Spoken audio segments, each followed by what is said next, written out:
எங்கள் ஆண்டவராகிய இயேசு கிறிஸ்துவை ரூத் புத்தகத்தில் அந்த தியானிக்கிறவையா ஆவியானவரே பரிசுத்தாவியானவரே உங்களுடைய கிருபைக்காக நோக்கி பார்க்கிறவையா நீர் எழுதியவையா நீர் எழுதியவையை கடவுளா இயேசுவின் நாமத்தால் சுபங்களுக்காகவே ஆமென். கர்த்தருடைய நாமத்திற்கு ஸ்தோத்திரம்.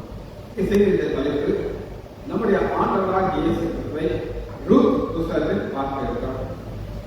4 கேரக்டர்ஸ் கதாபாத்திரங்களை தியானிக்கிறோம். முதல் நம்முடைய ஆண்டவராகிய இயேசு கிறிஸ்துவை புரிந்து கொள்ள வேண்டும் என்றால் நாம் முதல்ல நம்ம பார்க்கக்கூடியது யாரை பார்க்கணும்னா போவாஸை நம்ம புரிந்து கொள்ளணும். போவாஸை புரிந்து கொள்ளணும்னா நம்முடைய ஆண்டவராகிய இயேசு கிறிஸ்துவை போவாஸை புரிந்து கொள்ள ரூத்தை புரிந்து கொள்ளணும். ரூத்தை புரிந்து கொள்ளணும்னா போவாஸை புரிந்து கொள்ளலாம். ரூத்தை புரிந்து கொள்ள நெகமியா புரிந்து கொள்ளனா நம்ம ரூத்தை புரிந்து கொள்ளலாம். முதல்ல இந்த செய்திக்கு ஆதாரமாக நம்முடைய ஆண்டவராகிய இயேசு கிறிஸ்துவை புரிந்து கொள்வதற்கு 3 வார்த்தைகள் திரும்ப திரும்ப வருகிறது. முதல் வார்த்தை இனத்தான். ரிலேஷன். உங்களுக்கு தெரியும், ரிலேஷன் ரொம்ப ரொம்ப முக்கியம். எங்க சொந்தக்காரர் யார் அப்படின்னு கேட்டீங்கன்னா சொல்லுவாங்க சொந்தக்காரர். அப்ப இனத்தால் ஒரு வார்த்தை 13 முறை வருகிறது. இரண்டாவது ஒரு வார்த்தை மீட்டு எடுக்கிற ஒரு வார்த்தை 10 முறை வருகிறது. மூன்றாவது சுதந்திர வார்த்தை.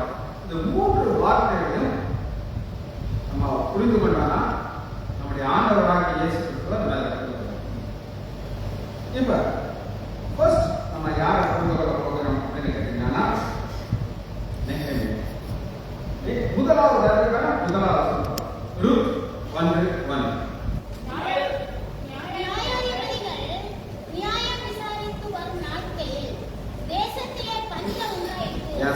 தேசத்திலே பஞ்சம் உண்டாயிற்று. அந்த பஞ்சத்தை ஆண்டவர் அனுமதிக்கிறாரா? ஆண்டவர் அனுமதிச்சுட்டு கூடவே என்ன கொடுப்பா அப்படின்னு கேட்டீங்கன்னா ஆண்டவர் பஞ்சத்தை அனுமதிச்சுட்டு கிருபையை கொடுப்பார். பார்த்துக்கணுமா? சங்கீதம் 143வது அதிகாரம் 8வது சங்கீதம் 143. அதிகாலையில் உமது கிருபையை கேட்க பண்ணி. அதிகாலையிலே அவர் ஒரு பஞ்சத்தை அனுமதிச்சுட்டு கிருபையில பேசுகிறார். ஏன் கிருபைக்கு பேசுகிறார் அப்படின்னு கேட்டீங்கன்னா இந்த பஞ்சம் என்னுடைய சித்தத்தின்படி நடக்கிறது. அப்ப எங்க இருக்கணும்? அப்ப இங்க போகும் பொழுது இந்த குடும்பத்திற்கு எலிமெலேக்குடைய குடும்பத்திற்கு ஒன்று மட்டும்தான் இல்லை. அது என்னமா சாப்பிடணும், மற்றபடி எல்லாம். அதனால்தான் சொல்றாங்க, நான் நிறைவு உள்ளவளாக போனேன். கணவன் இருக்காரு, 2 பசங்க இருக்காங்க. 2 பசங்களோட போய் முதல் அதிகாரம் முதல் வருஷத்துக்கு கடைசியில மோவாப் தேசத்துல போய் சஞ்சரித்தான். என்ன அப்படியே சுத்தி வருது.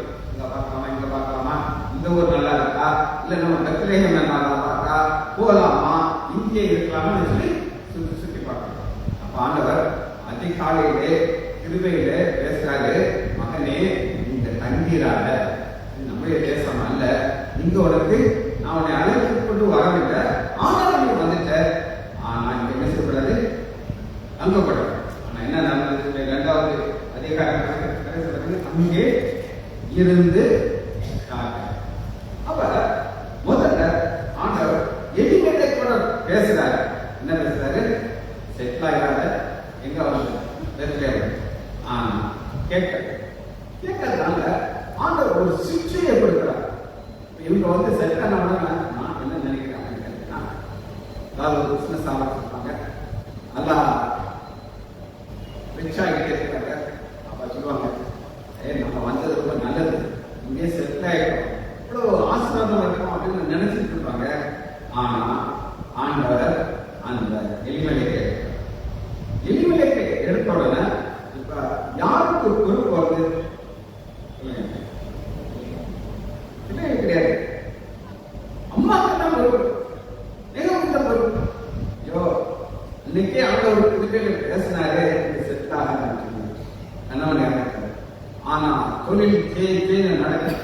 2 பசங்களுக்கும் போட்டி போட்டுட்டு பொண்ணு கொடுத்த மக்கள் திருவடிக்கிறாங்க.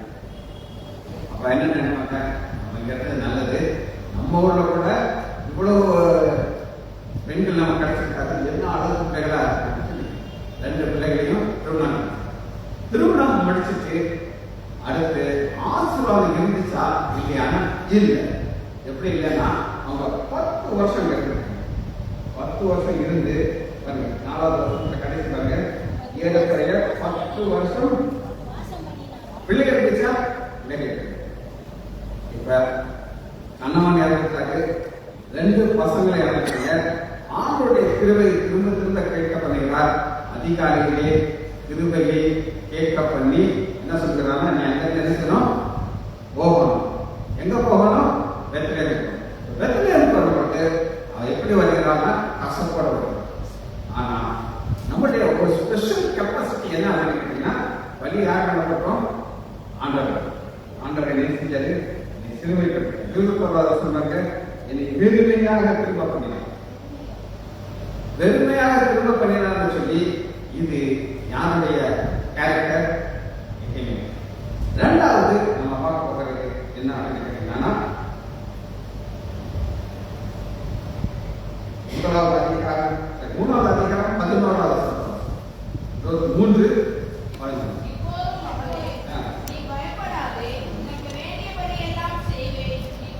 நீ குணசாலி. அவ போவாஸ் ரூத்த எப்படி பார்க்கறாரு? குணசாலி. குணசாலி ரொம்ப லேசா கிடைக்குமா? அது ஒரு பாடுள்ள வாழ்க்கையில கிடைத்த ஒரு குணசாலி. அவர் எப்படி குணசாலி அப்படின்னு கண்டுபிடித்தார் அப்படின்னு கேட்டீங்கன்னா, 1வது அதிகாரம் 16வது.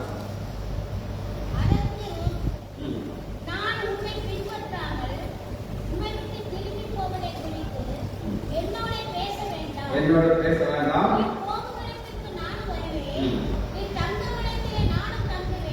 இதற்கு இங்கிலீஷ்ல என்ன போட்டிருக்காங்க, but Ruth came unto her. Came unto her அப்படின்னா குரங்கு குட்டி எப்படி கட்டி வச்சிருக்கு பாத்தீங்களா? உடுமாவா அம்மாவை கூடாது. அவன் குரங்கு இங்க அங்க பிடிக்கும், அங்க இங்க பிடிக்கும். ஆனா குட்டி கையை விட்டு செய்யாது. அந்த மாதிரி மிஸ்டேக்கா பிடிச்சிருக்கா. பிடிச்சிருக்குன்னா இந்த வார்த்தை சொல்றா, இப்ப யார பிடிச்சிட்டு இருக்கா அப்படின்னு கேட்டீங்கன்னா, பெருமை, கசப்பு, சிறுமைப்பட்டு யாருக்காவது கொஞ்சம் காமன் சென்ஸ் அப்படின்னு இருந்தா அவங்க யாரை பிடிச்சிருக்காங்க? நல்ல வசதியா வசதி உள்ள ஆளதான் பிடிச்சிருக்காங்க. ஆனா நீ குணசாலி அப்படின்னு சொல்லி போவாஸ் சொல்றதுக்கு காரணம், ஓ மாமியார் ஒன்றும் இல்லை, ஆனாலும் அவருடைய மாமியார். எத்தனை மாமியார் இருக்கும் மருமகளுக்கு இப்படிப்பட்ட ஒரு உறவு இருக்கு. சரி, இது எல்லாத்துக்கும் காரணம் ஒன்றே ஒன்றுதான் பிடிக்க முடியுங்க. 17வது மரணம். மரணம் மாத்திரம் நெசவும் எங்களை இது போவாசுக்கு எப்படி தெரியுது? குணசாலி. இப்ப இது போல ஒரு கேரக்டர் நம்ம பார்க்கலாம். என்ன ஆகணும்? 22வது அதிகாரம் 17வது வசனத்துல, நான் உண்மை மிகவும் கனம் பண்ணுவேன். தீர்க்கதரிசி ஆளார் ஒரு சாபம் போடணும் இஸ்ரேல் தேசத்துக்கு பக்கம் மேல. ஆனா ஆண்டவர் சொல்றாரு, நீ சபிக்க கூடாது அப்படிங்கிறாரு. சபிக்க கூடாது உடனே அப்படி வைராக்கியமா சொன்னவரு 18வது வசனம் 22 18 வீடு நிறைய தந்தாருன்னா அவர் மனசுல இருக்கு, எனக்கு கிடைச்சா நான் மனம் மாறிடுறேன். அதனால 19வது வசனத்துல நீ என்ன செய்யணும்? இங்கே தங்கிடுங்க. தங்கணும்னு சொல்லணும்னா கெட்டவர் சொல்லணும். வெளியே போ, ஆண்டவர் இதை சதிக்க கூடாதுன்னு சொல்லிட்டாரு. ஆனா இது குரங்கு படி கிடையாது. கையில ஏதாவது கிடைச்சானா வச்சிருக்கு. இது ஒரு கேரக்டர்.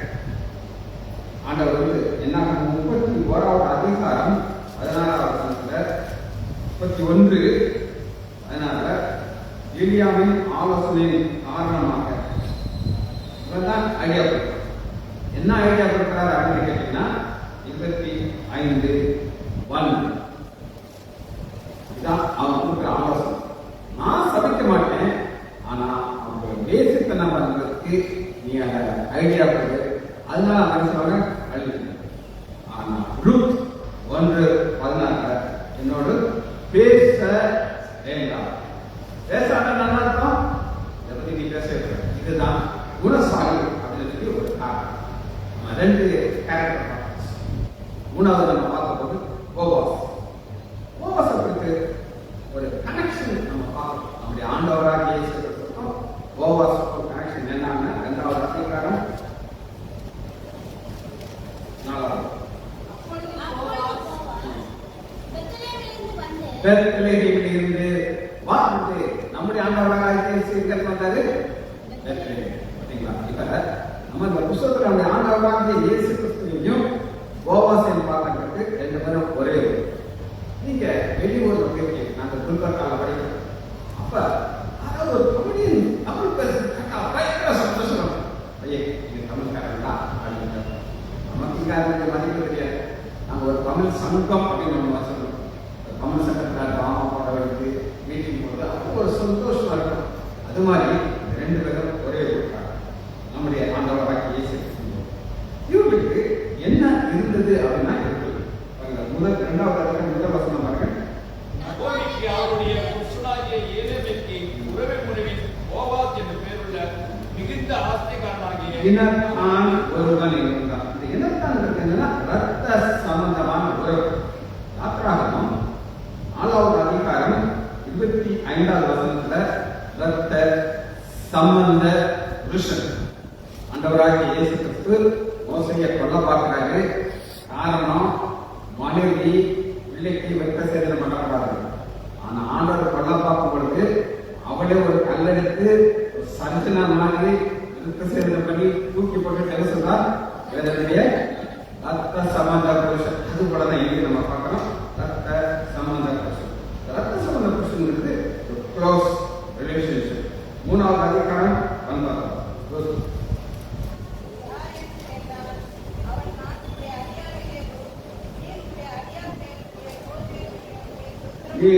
என் சுதந்திரவாளி என்றார். சுதந்திரவாளி அர்த்தம் க்ளோஸ் ரிலேஷன்ஷிப், உரிமை உள்ளவன். உரிமை உள்ளவன் சொல்லுகிறார். என்ன சொல்றாரு? நீ குணசாலி. குணசாலிங்கிறத நம்ம ஆண்டவராக இயேசு கிறிஸ்துவ நிழலாக பார்க்கிறோம். 2:1 மிகுந்த ஆஸ்திகார். மிகுந்த ஆஸ்திகார் என்ன அர்த்தம்? Rich man. நம்முடைய ஆண்டவராக இயேசு யார்? 2 கொரிந்தியர் 8வது அதிகாரம் 9வது. 2 கொரிந்தியர் 8:1 அறிந்திருக்கிறீர்களே, ஐஸ்வர்யம் உள்ளவராய் இருந்து, அவர் ஐஸ்வர்யம் உள்ளவராய் இருந்து அவருடைய தரித்திரத்தினாலே என்ன சொன்னா சொல்றார். இப்ப அவர் ஒரு மணவாளன், நாம் மணவாட்டி. நம்முடைய குணம் எப்படி இருக்கணும்? குணசாலின்னு யார் சொல்லணும்? அவர் சொல்லணும். சொல்லும் பொழுது நாம் அவரை நினைக்கணும். அவர் ஒரு ஐஸ்வர்யம். இப்ப 3வது அதிகாரம் 11. இப்பொழுது மகளே, நீ பயப்படாதே, வேண்டியதெல்லாம் செய்வேன்.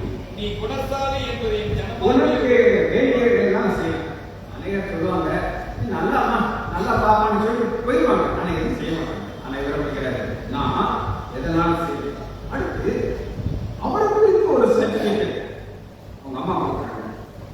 3வது அதிகாரம் 12 அம்மா என் மகளே ஒரு பேரு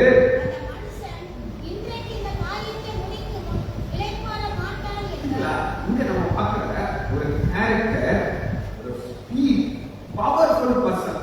நிறைய பேருக்கு ஆசை நான் செய்யணும்னு சொல்லி என்னாலலாம் இது முடியுமா அப்படின்னு சொல்லியிருப்பாங்க. அவங்களால எதுவுமே செய்ய முடியாது. ஆனா நெகாமி மிக தெளிவாக சொல்லி செஞ்சு முடிக்கிறவர் என்ன செய்ய மாட்டாரு, இலைப்பாடம். இலைப்பாடுறது என்னன்னா இந்த குணஸ்தாலியான பெண் ஒரு பெண்ணுக்கு இருந்து என்ன ஒரு ஆசீர்வாதத்தை கொண்டு வர போகிறார் அப்படின்னு கேட்டீங்கன்னா, உபவாசம் என்ன செய்யப்படுறாங்க. 3வது அதிகாரம் 13வது ராத்திரி தங்கியது.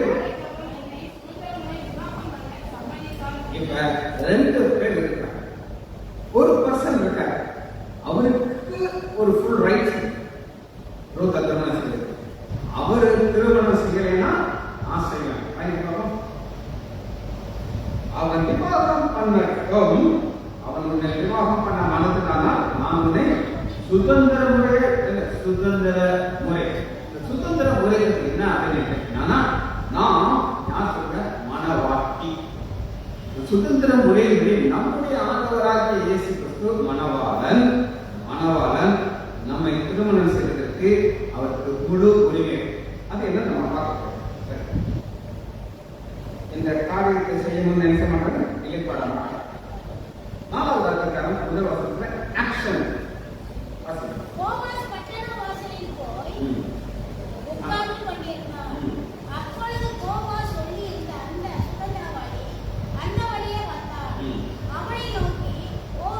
ஓய், இந்த ஓய்ங்கிறது நம்ம ஊர்ல கூப்பிட மாட்டாங்க. ஆளுங்க யாராவது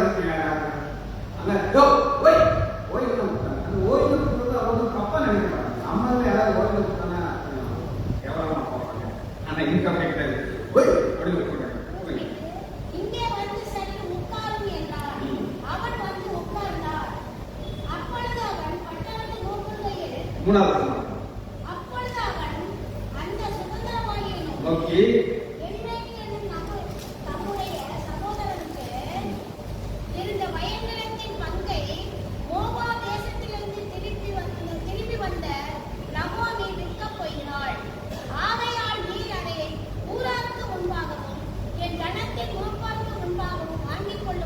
இது ரொம்ப டீல் நல்லா இருக்கு.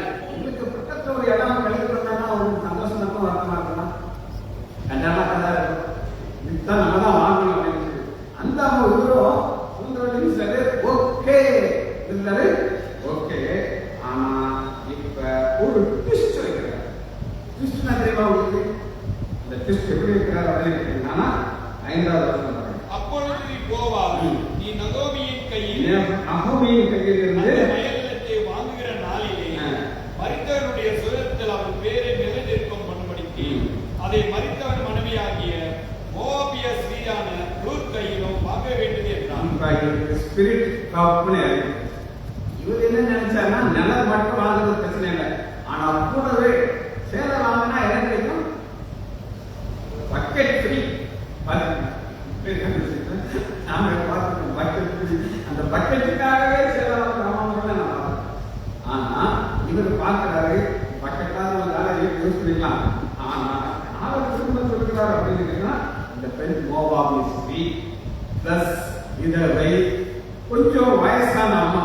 ஏன்னா கல்யாணத்துக்கு 10 வருஷமா கழிச்சா இந்த வருது எப்படி இருக்கும், கொஞ்சம் தலையெல்லாம் கொஞ்சம் நாம சிரிச்சு தான் இருக்கும். இதை பார்த்துக்க உடனே என்ன செய்யறாரு? இன்னும் என்ன சொன்னாரு? இல்லை மாட்டேன். ஏன் மீட்கொள்ள மாட்டேன்? எனக்கு பிடிக்கல. எனக்கு 14 வயசுல ஒரு யூத பொண்ணுதான் எனக்கு பிடிக்கும் அப்படின்னு அவன் நினைக்கிறாரு. ஆனா ஆண்களுடைய நோக்கம் வேற. பார்க்கணும் இந்த மீட்பு கொள்வது 4வது அதிகாரம் 9வது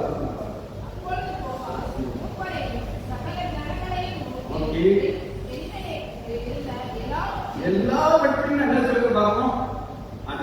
சாபம் மகாபம் நோய். ஏன்னா சின்ன வயசுல இறந்து போயிட்டாங்க. அவங்களுக்குலாம் என்ன இருக்குன்னா சாபம் ஆபம் நோய். அதிகம் நானே செய்வேன் ஏற்றுக்கொள்ளவே இல்லை.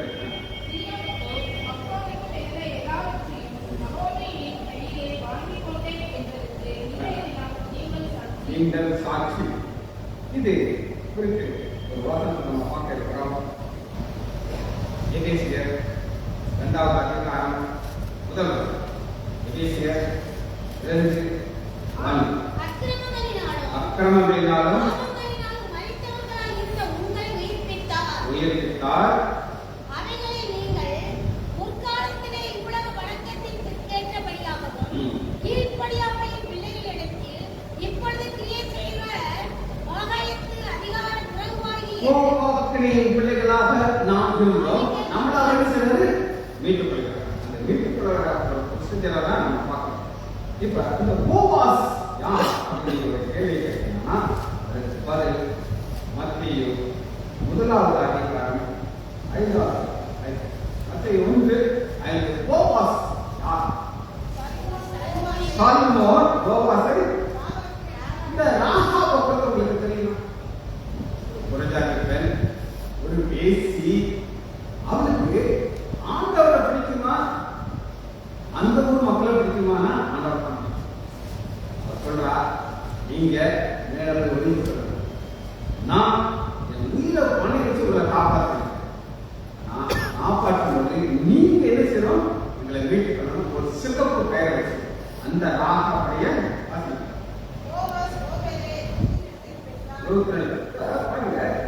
இந்த போவாஸ் திருமணம் செய்யறதுக்கு ரெண்டு புறஜாதியை மாற்றி அம்மாவை பார்த்துருக்காரு. ஆனால் அவர் தெரியும் எனக்கு யார் வேணும், இந்த புறஜாதி பெண் எனக்கு மனைவியாக வேணும்னு சொல்லி தைரியமாக சொல்லுகிறார். பாட்டி இப்ப எபிசியர் 1வது அதிகாரம் 6வது மீட்புனா என்ன? இயேசு கிறிஸ்துவின் மூலமாய் மீட்பு. மீட்புங்கிறது என்ன அப்படின்னா மீட்டுக் கொள்கிறது. உங்களுக்கு ஒரு அண்டா இருக்கு. அந்த அண்டாவை ஒரு செலவழிச்சு ஒரு சேட்டுக்கு போய் அடகு. அந்த சேட்டுக்கு இருக்கிற அண்டாவை நீங்க வாங்குறதுக்கு என்ன செய்யணும் அப்படின்னு கேட்டீங்கன்னா அசல் பிளஸ் வட்டி. அது உங்க அண்டா உங்களுக்கு கிடைக்கும். இதே நேரத்தில் நீங்க புதுசா உங்களுக்கு கிடையாது.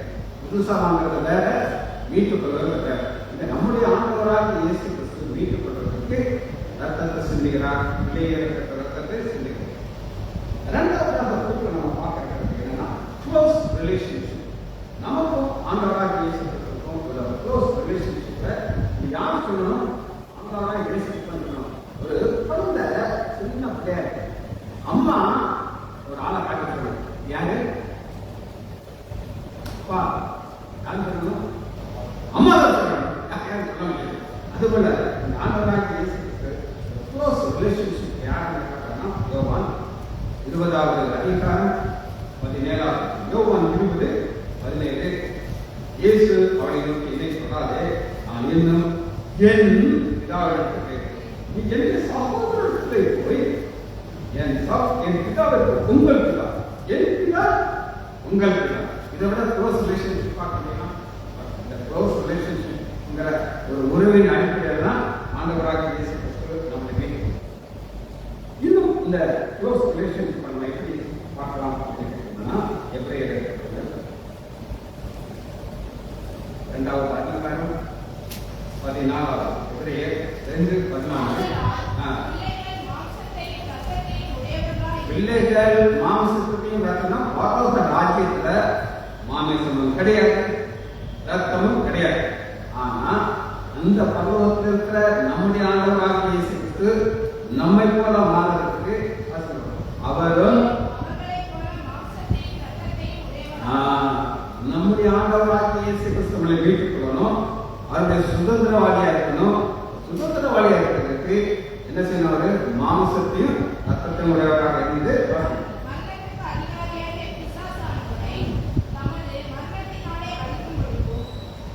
அப்ப இது என்ன அப்படின்னு கேட்டீங்கன்னா சாத்தான ஜெயிக்கிறதுக்கு அவர் மாம்சத்தில் இந்த பூமிக்கு வந்து நமக்காக ரத்தத்தை சிந்தி நம்மளுக்கு இது ஒரு க்ளோஸ் ரிலேஷன்ஷிப். இன்னொரு உறவை நம்ம பார்க்கிறோம். இன்றைய 4வது அதிகாரம் 15 நம்முடைய பலவீனங்களை குறித்து பரிதவிக்க கூடாத பிரதான ஆசாரியர் நமக்கிராமல் எல்லா விதத்திலும் நம்மை போல் உங்களுக்கு நம்முடைய தலைவர்கள் எல்லாம் தெரியுங்க. தலைவர்கள்லாம் வசதியா இருக்கவங்க கஷ்டப்படுவாங்க.